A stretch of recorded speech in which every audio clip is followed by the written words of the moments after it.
Hello friends, मैं हूं खुशबू और मेरे इस चैनल में आपका स्वागत है। इस चैनल में मैं आपको कहानियाँ सुनाऊंगी। आज मैं सुनाने जा रही हूँ मुंशी प्रेमचंद की कहानी अनाथ लड़की। कहानी कुछ इस प्रकार है। सेठ पुरुषोत्तम दास पूना की सरस्वती पाठशाला का मुआयना करने के बाद निकले तो एक लड़की ने दौड़कर उनका दामन पकड़ लिया। सेठ जी रुक गए और मोहब्बत से उसकी तरफ देखकर पूछा, नाम क्या है बेटा? लड़की ने जवाब दिया, रोहिणी। सेठ जी ने उसे गोद में उठा लिया और बोले, तुम्हें कुछ इनाम मिला? लड़की ने उनकी तरफ बच्चों से गंभीरता से देखकर कहा, तुम चले जाते हो तो मुझे रोना आता है, मुझे भी साथ लेते चलो। सेठ जी ने हंसकर कहा, मुझे बहुत दूर जाना है, तुम कैसे चलोगी? रोहिणी ने प्यार से उनकी गर्दन में हाथ डाल दिया और बोली, जहाँ तुम जाओगे वहीं मैं भी जाऊँगी, मैं तुम्हारी बेटी हूँ। मदरसे के अफसर ने आगे बढ़कर कहा, इसका बाप साल भर हुआ नहीं रहा, माँ कपड़े सीती है, बड़ी मुश्किल से गुजर बसर होती है। सेठ जी के स्वभाव में बहुत करुणा थी। यह सुनकर उनकी आंखें भर आई। उस भोली प्रार्थना में वह दर्द था जो पत्थर से दिल को भी पिघला सकता था। बेकसी और यतीमी को इससे ज़्यादा दर्दनाक ढंग से जाहिर करना नामुमकिन था। उन्होंने सोचा, इस नन्हे से दिल में न जाने क्या अरमान होंगे, और लड़कियां अपने खिलौने दिखाकर कहती होंगी कि मेरे बाप ने दिया है। वह अपने बाप के साथ मदरसे आती होंगी, उसके साथ मेलों में जाती होंगी और उनकी दिलचस्पियों का जिक्र करती होंगी। यह सब बातें सुन सुनकर इस भोली लड़की को भी ख्वाहिश होती होगी कि मेरा बाप होता। माँ की मोहब्बत में गहराई और आत्मिकता होती है जिसे बच्चे समझ नहीं सकते। बाप की मोहब्बत में खुशी और चाव होता है जिसे बच्चे खूब समझते हैं। सेठ जी ने रोहिणी को प्यार से गले लगा लिया और बोले, अच्छा, मैं तुम्हें अपनी बेटी बनाऊंगा, लेकिन खूब जी लगा के पढ़ना। अब छुट्टी का वक्त आ गया है, मेरे साथ आओ, तुम्हारे घर पहुंचा दूँ।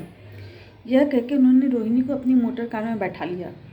रोहिणी ने बहुत इत्मीनान और गर्व से अपनी सहेलियों की तरफ देखा। उसकी बड़ी बड़ी आंखों में खुशियाँ चमक रही थीं और चेहरा चांदनी की तरह खिला हुआ था। सेठ ने रोहिणी को बाजार की खूब सैर करवाई और कुछ उसकी पसंद से और कुछ अपनी पसंद से बहुत सारी चीज़ें खरीदी। यहाँ तक कि रोहिणी बातें करते करते कुछ थक सी गई और खामोश हो गई। उसने इतनी चीज़ें देखी और इतनी बातें सुनी कि उसका जी भर गया। शाम होते होते ही रोहिणी के घर पहुँची और मोटर कार से उतरकर रोहिणी को अब कुछ आराम मिला। दरवाज़ा बंद था। उसकी माँ किसी ग्राहक को कपड़े देने गई हुई थी। रोहिणी ने अपने तोहफ़ों को उलटना पलटना शुरू किया। खूबसूरत रबड़ के खिलौने, चीनी की गुड़ियाँ जो जरा दबाने से चूँ चूँ करने लगती, और रोहिणी यह प्यारा संगीत सुनकर फूली नहीं समाती थी। रेशमी कपड़े और रंग बिरंगी साड़ियों के कई बंडल थे, लेकिन मखमली बूटे की गुलकारियों ने उसे खूब लुभाया था। उसे उन चीज़ों के पाने की जितनी खुशी थी, उससे ज़्यादा उन्हें अपनी सहेलियों को दिखाने की बेचैनी थी। सुंदरी के जूते अच्छे सही हैं, लेकिन उनमें ऐसे फूल कहाँ हैं? ऐसी गुड़ियाँ उसने कभी भी देखी नहीं होगी। इन ख्यालों से उसके दिल में उमंग भर आई और वह अपनी मोहिनी आवाज़ में एक गीत गाने लगी। सेठ जी दरवाजे पर खड़े इन पवित्र दृश्य का हार्दिक आनंद उठा रहे थे। इतने में रोहिणी की माँ रुक्मिणी कपड़ों की एक पोटली लिए आती हुई दिखाई दी। रोहिणी ने खुशी से पागल होकर एक छलांग भरी और उसके पैरों से लिपट गई। रुक्मिणी का चेहरा पीला था, आंखों में हसरत और बेकसी छिपी हुई थी। गुप्त चिंता सजीव चित्र मालूम होती थी जिसके लिए ज़िंदगी में कोई सहारा नहीं। मगर रोहिणी को जब उसने गोद में उठाकर प्यार से चूमा तो जरा सी देर के लिए उसकी आंखों में उम्मीद और ज़िंदगी की झलक दिखाई दी। मुरझाया हुआ फूल खिल गया। बोली, आज तू इतनी देर तक कहाँ रही? मैं तुझे ढूंढने पाठशाला गई थी। रोहिणी ने हुमक कर कहा, मैं मोटरसाइकिल पर बैठकर बाजार गई, वहाँ से बहुत अच्छी अच्छी चीज़ें लाई। वह देखो कौन खड़ा है। माँ ने सेठ जी की तरफ ताका और लजाकर सिर झुका लिया। बरामदे में पहुँचते ही रोहिणी अपनी माँ की गोद से उतरकर सेठ जी के पास गई और अपनी माँ को यकीन दिलाने के लिए भोलेपन से पूछी, क्यों, तुम मेरे बाप हो ना? सेठ जी ने उसे प्यार करके कहा, हाँ, तुम मेरी प्यारी बेटी हो। रोहिणी ने उनसे मुंह की तरफ याचना भरी आंखों से देखकर कहा, अब तुम रोज़ यहीं रहा करोगे? सेठ जी ने उसके बाल सुलझाकर जवाब दिया, मैं यहाँ रहूँगा तो काम कौन करेगा? मैं कभी कभी तुम्हें देखने आया करूँगा, लेकिन वहाँ से तुम्हारे लिए अच्छी अच्छी चीज़ें भेजूँगा। रोहिणी कुछ उदास सी हो गई। इतने में उसकी माँ ने मकान का दरवाज़ा खोला और बड़ी फुर्ती से मैले बिछावन और फटे हुए कपड़े समेट कर कोने में डाल दिए कि कहीं सेठ जी की निगाहें उस पर न पड़ जाए। यह स्वाभिमान स्त्रियों की खास अपनी चीज़ होती है। रुक्मिणी अभी सोच में पड़ गई कि मैं इनकी क्या खातिर करूं। उसने सेठ जी का नाम सुना था। उसका पति हमेशा उनकी बड़ाई करता था। वह उनकी दया और उदारता की चर्चाएं अनेकों बार सुन चुकी थी।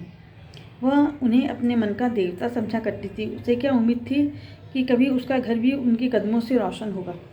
लेकिन आज जब वह शुभ दिन संजोग से आया तो वह इस काबिल भी नहीं कि उन्हें बैठने के लिए एक मोढ़ा दे सके। घर में पान और इलायची भी नहीं। वह अपने आंसुओं को किसी तरह न रोक सकी। आखिर जब अंधेरा हो गया तो पास के ठाकुर द्वारे से घंटों और नगाड़ों की आवाज़ें आने लगी तो उन्होंने जरा ऊंची आवाज़ में कहा, बाई जी अब मैं जाता हूँ, मुझे अभी यहाँ बहुत काम करना है। मेरी रोहिणी को कोई भी तकलीफ़ ना हो। मुझे जब मौका मिलेगा मैं उसे देखने आ जाऊँगा। उसके पालने पोसने का काम मेरा है और मैं उसे बहुत खुशी से पूरा करूँगा। उसके लिए तुम कोई भी फिक्र मत करना। मैंने उसका वजीफ़ा बांध दिया है और यह उसकी पहली किस्त है। यह कहकर उन्होंने खूबसूरत बटुआ निकाला और रुक्मिणी के सामने उसे रख दिया। गरीब औरत की आंखों में आंसू जारी थे। उसका जी बरबस करता था कि उसके पैरों को पकड़ के खूब रोए। आज बहुत दिनों के बाद एक सच्ची हमदर्द की आवाज़ उसके मन में आई थी। जब सेठ जी चले तो उसने दोनों हाथों से प्रणाम किया। उसके हृदय की गहराइयों से प्रार्थना निकली, आपने एक बेबस पर दया की है, ईश्वर आपको इसका बदला दे। दूसरे दिन रोहिणी पाठशाला गई तो उसकी बाकी सजधज आंखों में खुई जाती थी। उस्तानियों ने उसे बारी बारी प्यार किया और उसकी सहेलियां उसकी एक एक चीज़ों को आश्चर्य से देखती और ललचाती रही। अच्छे कपड़ों से कुछ स्वाभिमान का अनुभव होता था। आज रोहिणी वह गरीब लड़की न रही जो दूसरों की तरफ सिर्फ विवश नेत्रों से देखा करती थी। आज उसकी एक एक क्रिया से शाश्वतोचित गर्व और चंचलता टपकती थी और उसकी जबान एकदम के लिए भी नहीं रुकती थी। कभी मोटर की तेज़ी का जिक्र था, कभी बाजार की दिलचस्पियों का, कभी अपनी गुड़ियों के कुशल मंगल की चर्चा थी और कभी अपने बाप की मोहब्बत की दास्तां। दिल था कि उमंगों से भरा हुआ था। एक महीने बाद सेठ पुरुषोत्तम दास ने रोहिणी के लिए फिर तोहफे और रुपये रवाना किए। बेचारी विधवा को उनकी कृपा से जीविका की चिंता से छुट्टी मिली। वह भी रोहिणी के साथ पाठशाला आती और दोनों माँ बेटियाँ एक ही दर्जे के साथ साथ पढ़ती। लेकिन रोहिणी का नंबर हमेशा माँ से अव्वल रहा। सेठ जी जब पूना की तरफ से निकलते तो रोहिणी को देखने जरूर जाते और उनका आगमन उसकी प्रसन्नता और मनोरंजन के लिए महीनों का सामान इकट्ठा कर देता। इसी तरह कई साल गुजर गए और रोहिणी ने जवानी के सुहाने हरे भरे मैदान में पैर रखा, जबकि बचपन की भोली वाली अदाओं में एक खास मतलब और इरादों का दखल हो जाता है। रोहिणी अब आंतरिक और बाह्य सौंदर्य में अपनी पाठशाला की नाक थी। हाव भाव में आकर्षक गंभीरता, बातों में गीत का सा खिंचाव और गीत का सा आत्मिक रस था। कपड़ों में रंगीन सादगी, आंखों में लाल संकोच, विचारों में पवित्रता। जवानी थी मगर घमंड और बनावट और चंचलता से मुक्त। उसमें एक एकाग्रता थी, ऊंची इरादों से पैदा होती है। स्त्रियोचित उत्कर्ष की मंजिलें वह धीरे धीरे तय करती चली जाती थी। सेठ जी के बड़े बेटे नरोत्तम दास कई साल तक अमेरिका और जर्मनी की यूनिवर्सिटियों की खाक छानने के बाद इंजीनियरिंग विभाग में कमाल हासिल करके वापस आए थे। अमेरिका के सबसे प्रतिष्ठित कॉलेज में उन्होंने सम्मान का पद प्राप्त किया था। अमेरिका के अखबार एक हिंदुस्तानी नौजवान की इस शानदार कामयाबी पर चकित थे। उन्हीं का स्वागत करने के लिए मुंबई में एक बहुत बड़ा जलसा आयोजित किया गया था। इस उत्सव में शरीक होने के लिए लोग दूर दूर से आए थे। सरस्वती पाठशाला को भी निमंत्रण मिला और रोहिणी को सेठानी जी ने विशेष रूप से आमंत्रित किया। पाठशाला में हफ्तों तैयारियां हुई। रोहिणी को एकदम के लिए भी चैन नहीं था। यह पहला मौका था। उसने अपने लिए बहुत अच्छे अच्छे कपड़े बनवाए। रंगों के चुनाव में वह मिठास थी, काट छाँट में वह फबन, जिससे उसकी सुंदरता चमक उठी। सेठानी कौशल्या देवी उसे लेने के लिए रेलवे स्टेशन पर मौजूद थी। रोहिणी गाड़ी से उतरते ही उनके पैरों की तरफ झुकी, लेकिन उन्होंने उसे छाती से लगा लिया और इस तरह प्यार किया जैसे वह इनकी बेटी हो। वह उसे बार बार देखती थी और आंखों से गर्व और प्रेम टपक पड़ता था। इस जलसे के लिए ठीक समंदर के किनारे एक हरे भरे सुहाने मैदान में एक लंबा चौड़ा समियाना लगा हुआ था। एक तरफ आदमियों का समुद्र उमड़ा हुआ था और दूसरी तरफ समुद्र की लहरें उमड़ रही थी। गोया वह भी इस खुशी में शरीक थी। जब उपस्थित लोगों ने रोहिणी बाई के आने की खबर सुनी तो हजारों आदमी उसे देखने के लिए खड़े हो गए। यही तो वह लड़की है जिसने अब की शास्त्री की परीक्षा पास की है, जरा उसके दर्शन करने चाहिए। अब भी इस देश में स्त्रियों में ऐसे रत्न मौजूद हैं। भोले भाले देशवासियों में इस तरह की बातें होने लगी। शहर की कई प्रतिष्ठित महिलाओं ने आकर रोहिणी को गले लगाया और आपस में उसके सौंदर्य और उसके कपड़ों की चर्चा होने लगी। आखिर मिस्टर पुरुषोत्तम दास तशरीफ लाए। हालांकि वह बड़ा शिष्ट और गंभीर उत्सव था, लेकिन उस वक्त दर्शन की उत्कंठा पागलपन की हद तक जा पहुंची। एक भगदड़ सी मच गई। कुर्सियों की कतारें गड़बड़ हो गई। कोई कुर्सी पर खड़ा हुआ, कोई उसके हथों पर। कुछ मनचले लोगों ने शमियाने की रस्सियाँ पकड़ी और उन पर जा लटके। कई मिनट तक यही तूफान मचा रहा। कहीं कुर्सियाँ टूटी, कहीं कुर्सियाँ उल्टी, कोई किसी के ऊपर गिरा, कोई नीचे। ज़्यादा तेज़ लोगों में धौल धप्पा होने लगा। तब बीन की सुहानी आवाज़ें आने लगी।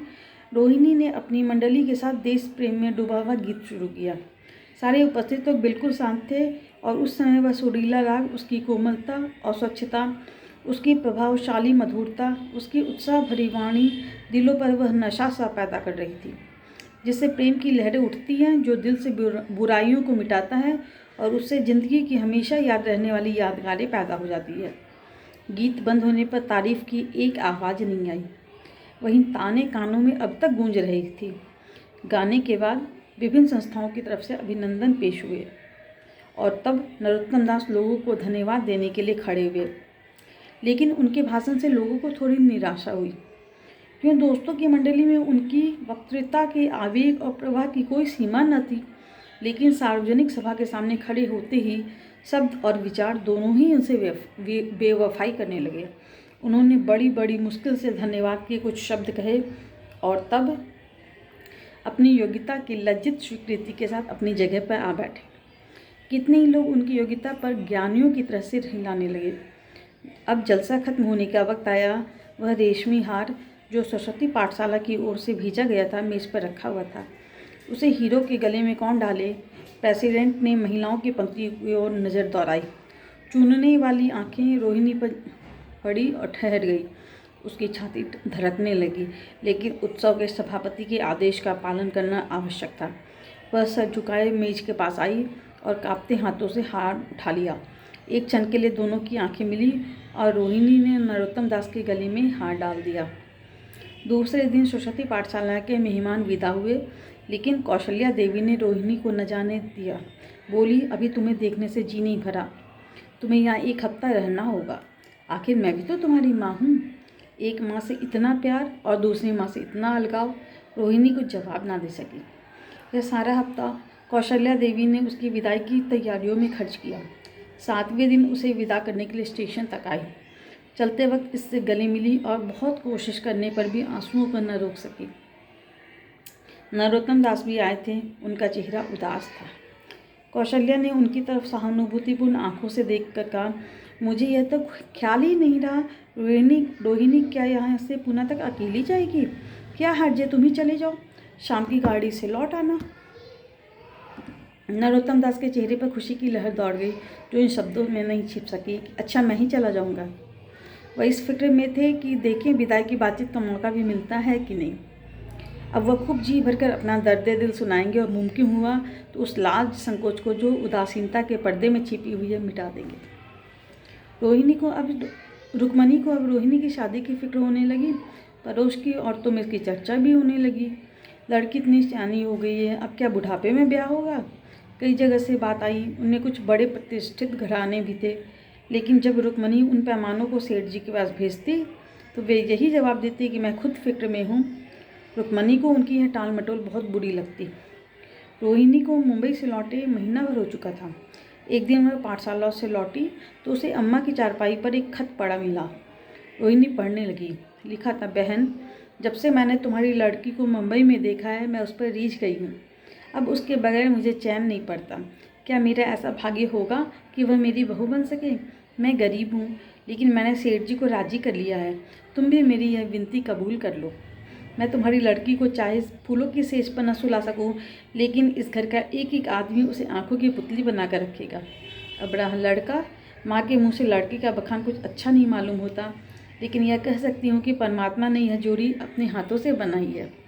सूरत में, स्वभाव में, विद्या में, हर दृष्टि में वह रोहिणी के योग्य है।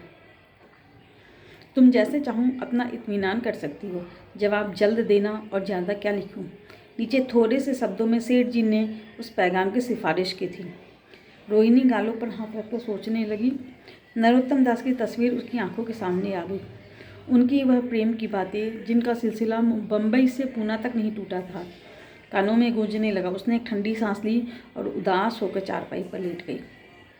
सरस्वती पाठशाला में एक बार फिर सजावट और सफाई के दृश्य दिखाई दे रहे थे। आज रोहिणी की शादी का शुभ दिन था। शाम का वक्त, बसंत का सुहाना मौसम। पाठशाला के दारों दीवार मुस्कुरा रहे हैं और हरा भरा बगीचा फूला नहीं समाता। चंद्रमा अपनी बारात लेकर पूरब की तरफ से निकला। उसी वक्त मंगलाचरण का सुहाना राग उस रुपहली चांदनी और हल्की हल्की हवा के झोंकों में लहरें मारने लगा। दूल्हा आया। उसे देखते ही लोग हैरत में आ गए। यह नरोत्तम दास थे। दूल्हा मंडप के नीचे गया। रोहिणी की माँ अपने को रोक न सकी। उसी वक्त जाकर सेठ जी के पैरों पर गिर गई। रोहिणी की आंखों से प्रेम और आनंद के आंसू बहने लगे। मंडप के नीचे हवन कुंड बना हुआ था। हवन शुरू हुआ। खुशबू की लपटें हवा में उठी और सारा मैदान महक गया। लोगों के दिलो दिमाग में ताजगी की उमंग पैदा हुई। फिर संस्कार की बारी आई। दुल्हा और दुल्हन ने आपस में हमदर्दी, जिम्मेदारी और वफादारी के पवित्र शब्द अपनी जबान से कहे। विवाह की वह मुबारक जंजीर गले में पड़ी जिसमें वजन है, शक्ति है, पाबंदियां हैं, लेकिन वजन के साथ सुख और पाबंदियों के साथ विश्वास है। दोनों दिलों में उस वक्त एक नई बलवान आत्मिक शक्ति की अनुभूति हो रही थी। जब शादी की रस्में खत्म हो गई तो नाच गाने की मजलिस का दौर आया। मोहक गीत गूंजने लगे। सेठ जी थक कर चूर हो गए थे। जरा दम लेने के लिए बगीचे में जाकर एक बेंच पर बैठ गए। ठंडी ठंडी हवा चल रही थी। एक नशा सा पैदा करने वाली शांति चारों तरफ छाई हुई थी। उसी वक्त रोहिणी उनके पास आई और उनके पैरों से लिपट गई। सेठ जी ने उसे उठाकर गले से लगा लिया और हंसकर बोले, क्यों, अब तो तुम मेरी बेटी हो गई ना। आशा है आपको ये कहानी पसंद आई होगी। अगर आपको ये कहानी पसंद आती तो प्लीज़ मेरे वीडियो को लाइक, शेयर एंड सब्सक्राइब कीजिए। मुझे इसकी काफ़ी ज़रूरत है। Thanks for watching. और साथ ही बेल आइकन भी प्रेस करना नहीं भूलिएगा ताकि मैं अपना जब भी कोई नया वीडियो डालूँ उसकी नोटिफिकेशन आप तक पहले पहुंच जाए। Thank you.